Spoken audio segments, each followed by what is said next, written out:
Doctor Mohammad ইউনূসের নেতৃত্বে অন্তর্বর্তীকালীন সরকার গঠনের পর থেকে আলোচনায় আগামী জাতীয় সংসদ নির্বাচন।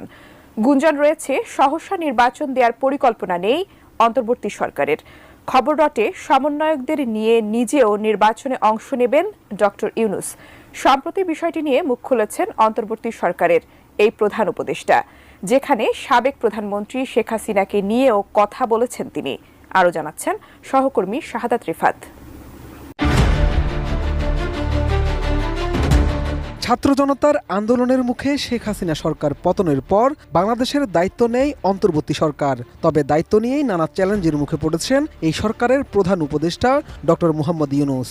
প্রশ্ন উঠে আদৌ কি তিনি নির্বাচন দিয়ে ক্ষমতা হস্তান্তর করবেন, নাকি লম্বা সময় ধরে অন্তর্বর্তী সরকারের দায়িত্ব পালন করবেন? সম্প্রতি বিষয়টি নিয়ে আন্তর্জাতিক গণমাধ্যমের সাথে খোলামেলা কথা বলেছেন ডক্টর ইউনূস।